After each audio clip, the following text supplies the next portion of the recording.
Thank you. It's an honor to see me.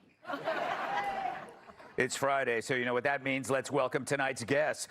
He's our second favorite Benz after Deep Knee. Former State Department official and executive director of the Foundation for Freedom Online, Mike Benz. Now, remember when we said Dems are obsessed with words and not deeds? Well, it turns out they can't even get the words right. As the Washington Post notes, several Dems are calling out the party for being too reliant on deliberately confusing jargon, the kind of fancy talk that makes everything more complicated than it needs to be, much like the scarves worn by Mr. Furley. They simply distract and camouflage what's less appealing beneath the surface. They do it to show off, but also to confuse, and they expect you not to admit you're confused, because then you'll be seen as stupid.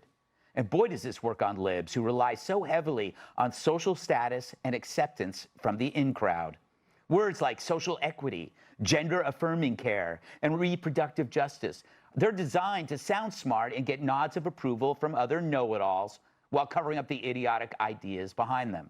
As Kentucky Democratic Governor Andy Beshear said, Democrats speak like professors and started using advocacy speak that was meant to reduce stigma, but also remove the meaning and emotion behind words. It makes Democrats or candidates using this speech sound like they're not normal. So you get that? The speech makes them sound not normal. But how can you sound normal if the ideas at their root are abnormal? So what if they replace the obtuse language with real words? Then you'd end up in a worse place, revealing truly terrible ideas for everyone to see. The reason you needed the flowery language around identity politics, social justice, and gender ideology is because those ideas are so unbelievably which is why the left focuses only on the how and not the what of the beliefs that contaminate their party. Right, Petey? There's a condescension that is imputed to Democrats that I think we really need to deal with. So much of politics is not just how you make people feel, but how you make people feel about themselves. And so much of what they think of you comes down to what they think you think of them.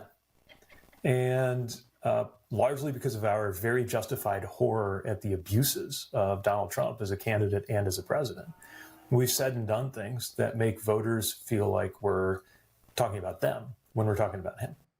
Well, he said nothing. But he's right on one thing, snobbery. But take that away, what's left? Seriously, is there a non-patronizing way of pushing the same ideas? Please tell me the humble way of telling me you're going to let dudes crush girls in sports.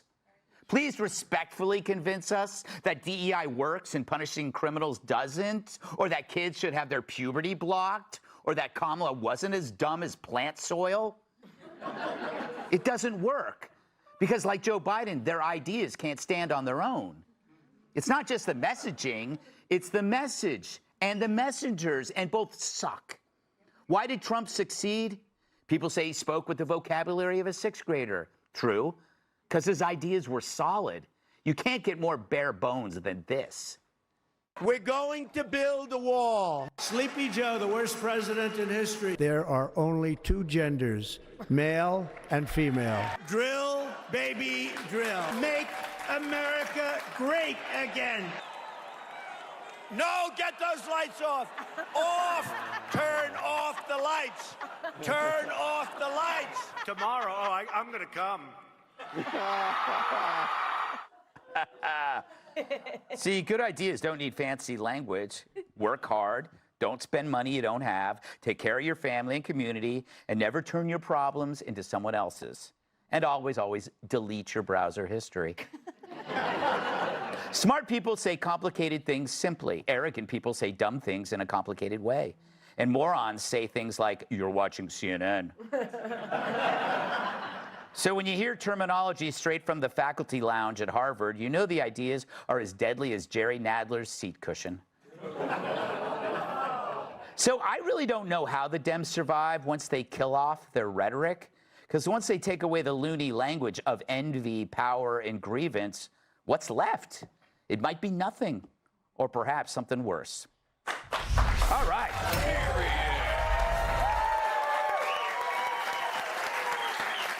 Brooke, A pleasure to see you. Thanks, darling. And thank you for laughing at my Jewish joke. Well, I was going to say, I feel very marginalized and oppressed Yes. by your Holocaust and breast jokes.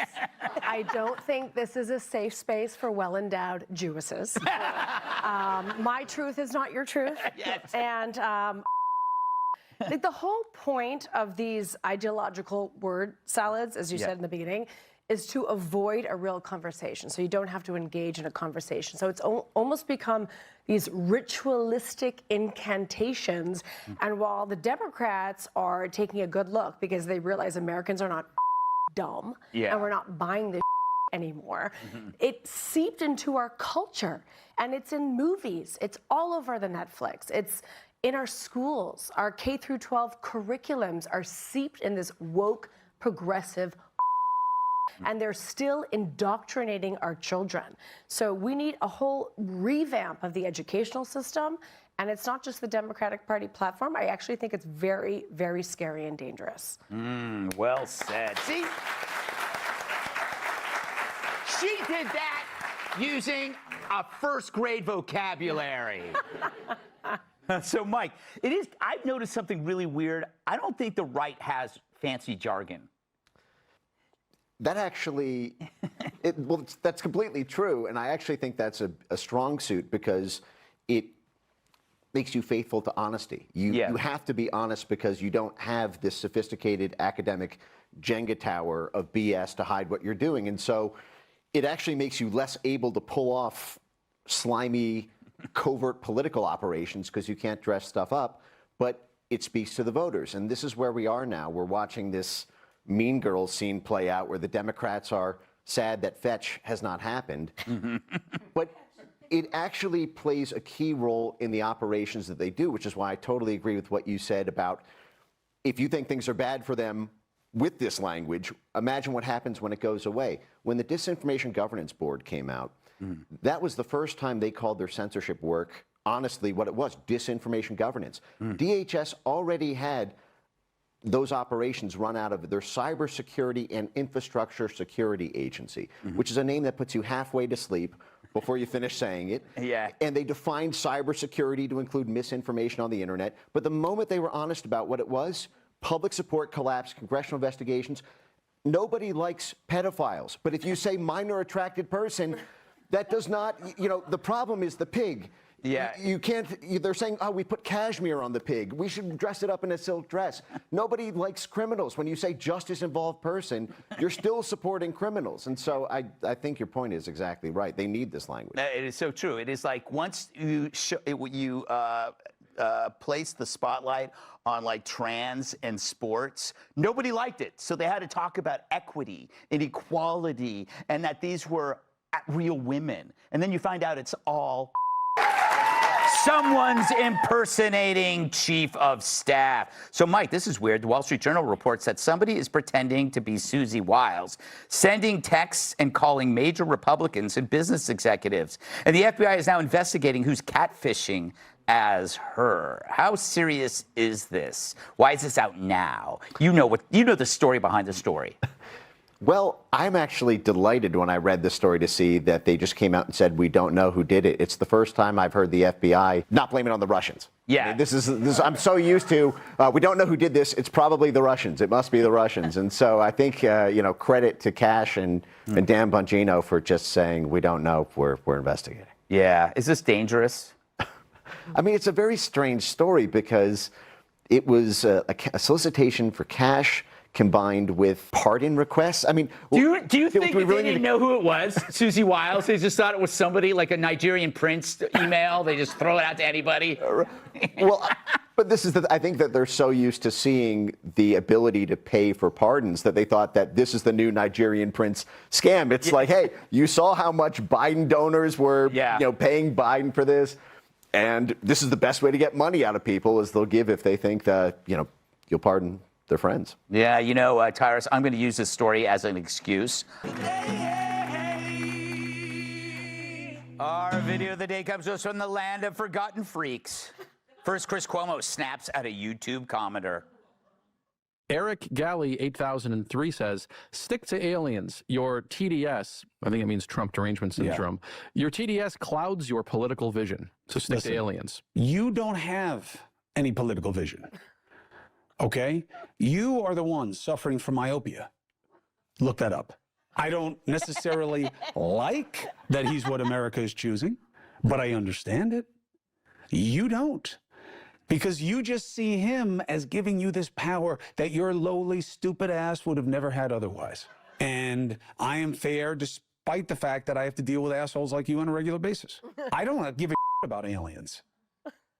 I love that he went from hosting CNN to answering YouTube commenters named Alex 1500. There is a justice. Meanwhile, former Congressman Anthony Weiner, the disgraced Anthony Weiner, he's reemerged, even dumber than before. Nancy Pelosi, knowing Nancy Pelosi was going to be someone early on, like I supported Nancy for whip and majority leader and whatever else. You know, like that kind of stuff. She's like a real wolf of Wall Street. She really knows how to pick them.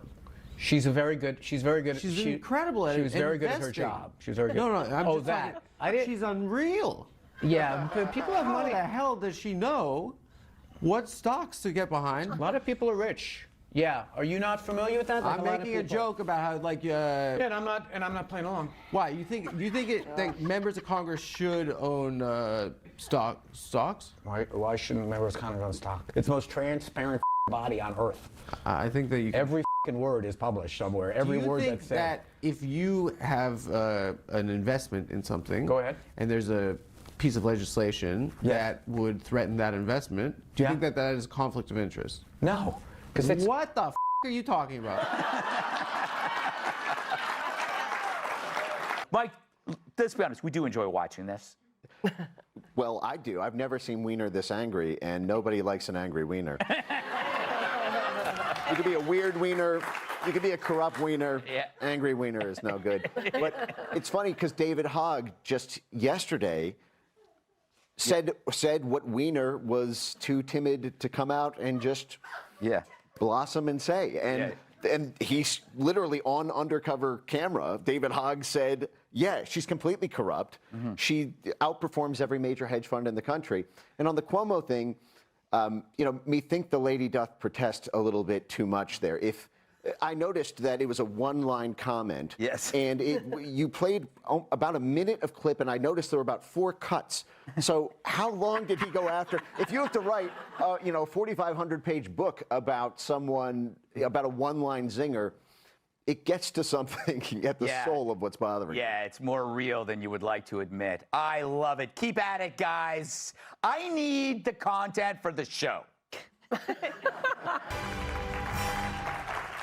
Sydney Sweeney sells bath water. Mike, I bet you never expected this in your line of work. Her soap has an outdoorsy scent of pine, earthy moss, and fir.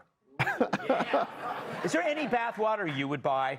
Well, you know what's crazy? I mean, this trend was started by Belle Delphine and these streamers who had this very attentive audience and this rise of OnlyFans and this kind of new market around selling every little piece of yourself, your toenail clippings, your hair lockets, your bath water, other things that are maybe not appropriate for television.